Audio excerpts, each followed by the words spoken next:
आदाब, नमस्कार। The red mic में आपका स्वागत है। मैं हूं सौरभ शुक्ला।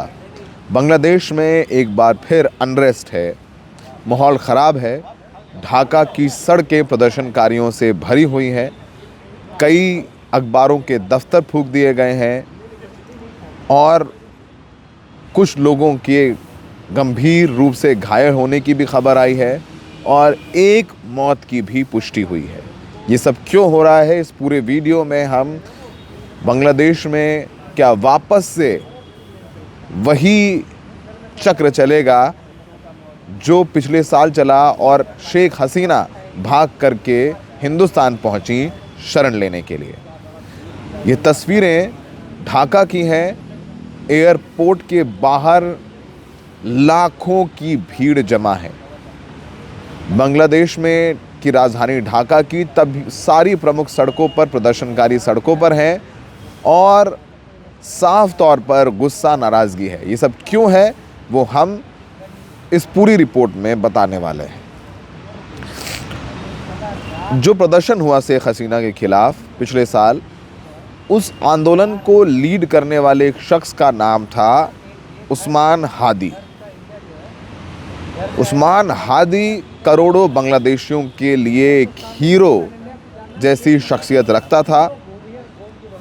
ये पता चल रहा है कि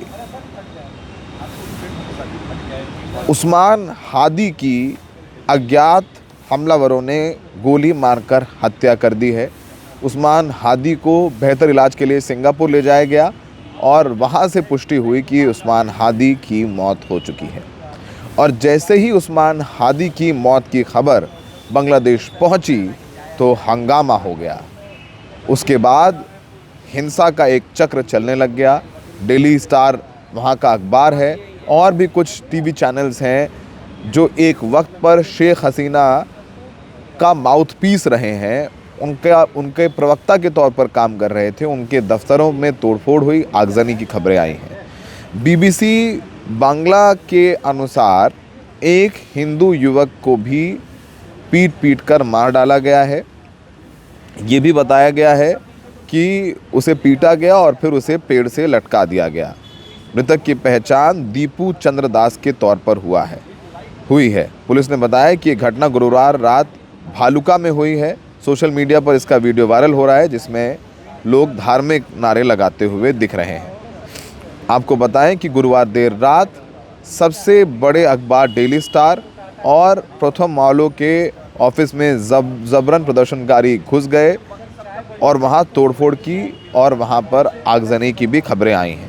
इसके अलावा पूर्व राष्ट्रपति शेख मुजीबुर रहमान के आवास में भी तोड़फोड़ की गई है और शेख हसीना की पार्टी आवामी लीग के दफ्तर को भी आग के हवाले कर दिया गया है। आपको उस्मान हादी के बारे में बताते हैं। उस्मान हादी शेख हसीना के खिलाफ जुलाई 2024 में छात्र आंदोलन जो हुआ उसमें एक प्रमुख चेहरा थे, प्रमुख नेता थे। उन्हें 12 दिसंबर को चुनाव प्रचार के दौरान सिर पर गोली मारी गई थी। इसके बाद उन्हें बेहतर उपचार के लिए सिंगापुर ले जाया गया था।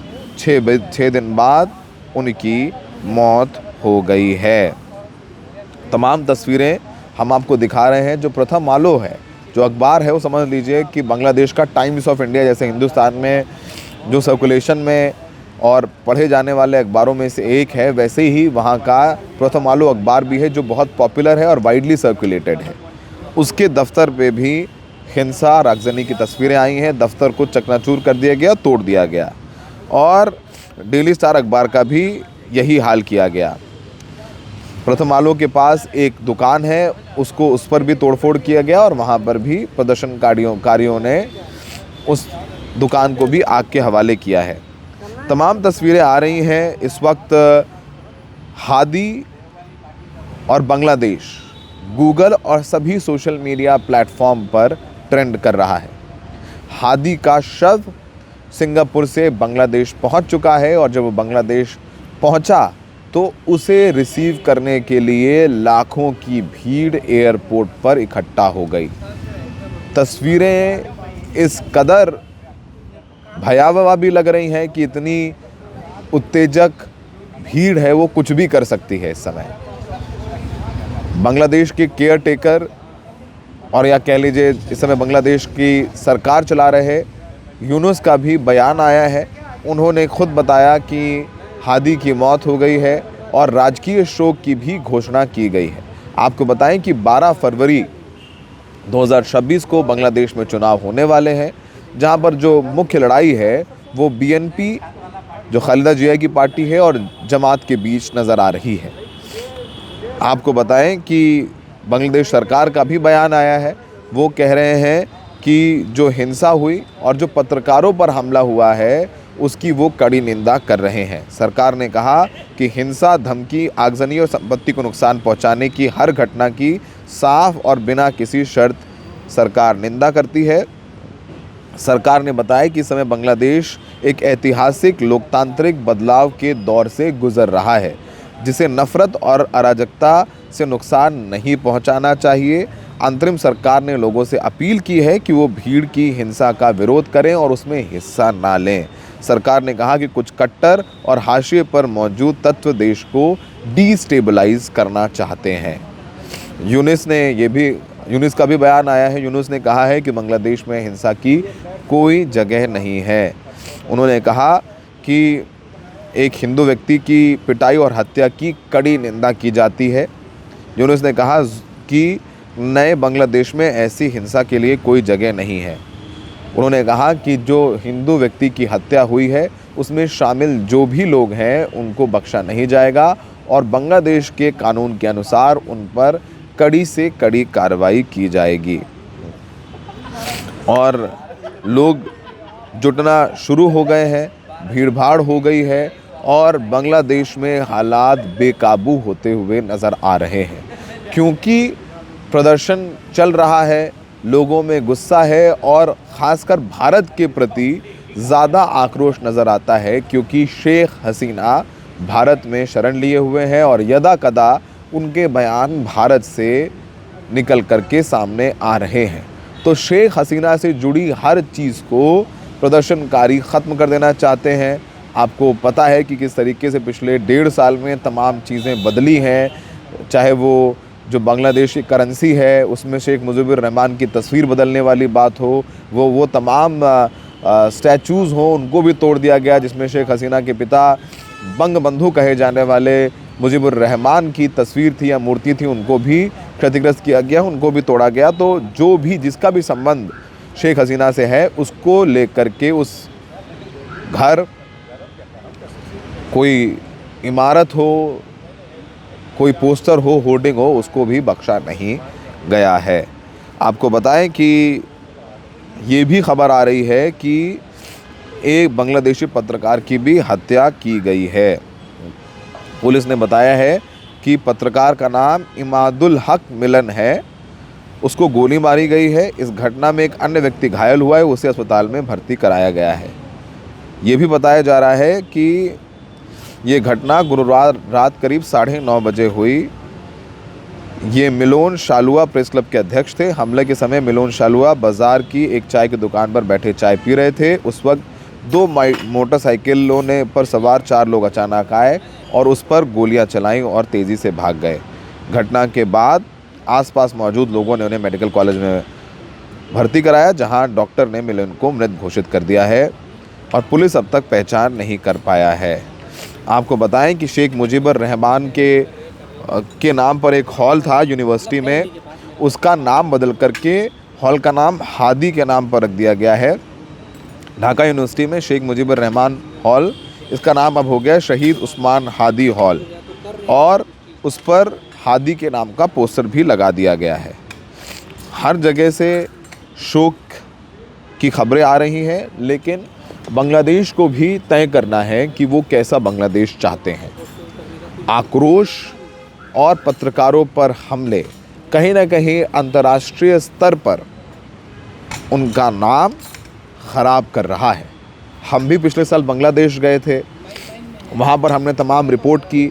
इनफैक्ट हमने तमाम उन युवा नेताओं से बात की, छात्रों से बात की जो शेख हसीना के ख़िलाफ़ आंदोलन का हिस्सा थे, और वो सब ब्राइट बच्चे ये कह रहे थे कि हम लोकतंत्र स्थापित कर देना चाहते हैं और वो नया बांग्लादेश होगा जिस बांग्लादेश में सबको बराबरी का हक होगा। स्टूडेंट्स खुद कह रहे थे कि वो माइनॉरिटीज़, क्योंकि वहाँ माइनॉरिटी में हिंदू है तो उनकी रक्षा करेंगे, तो एक उम्मीद वो छात्र नेता दे रहे थे देश भर को और विश्व को भी।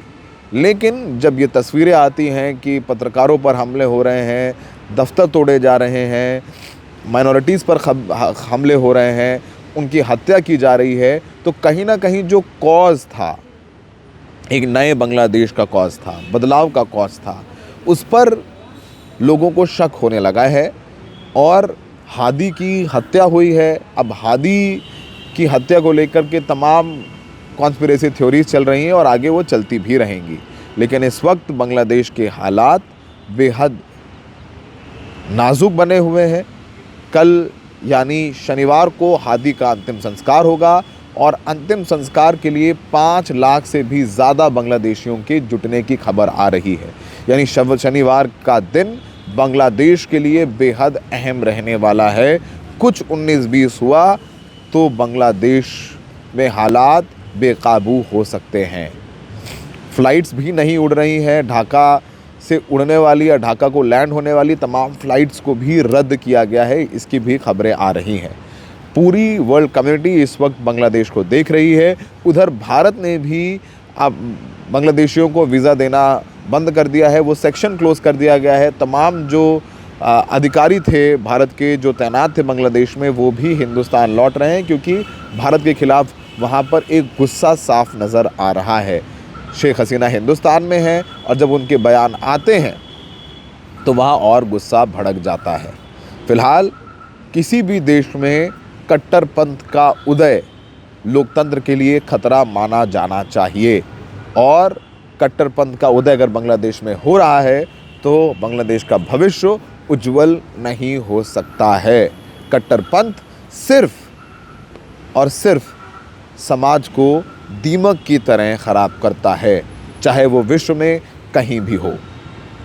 कुछ रिएक्शंस आए हैं बांग्लादेश में जो माहौल है उनको लेकर के, हालात को लेकर के। आइए उन रिएक्शंस के साथ आपको छोड़े जाते हैं।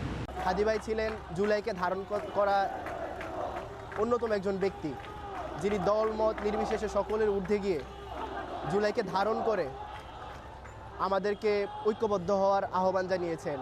কালচারাল ফ্যাসিস্ট এবং ভারতীয় আধিপত্যবাদের বিরুদ্ধে তিনি সবসময় আমাদেরকে সতর্ক করেছেন। তিনি তার আন্দোলন এককভাবে চালিয়ে গিয়েছেন। হাদি ভাইয়ের এই শাহাদাত আমাদের জন্য একটি মাইলফলক হয়ে থাকবে ইনশাআল্লাহ।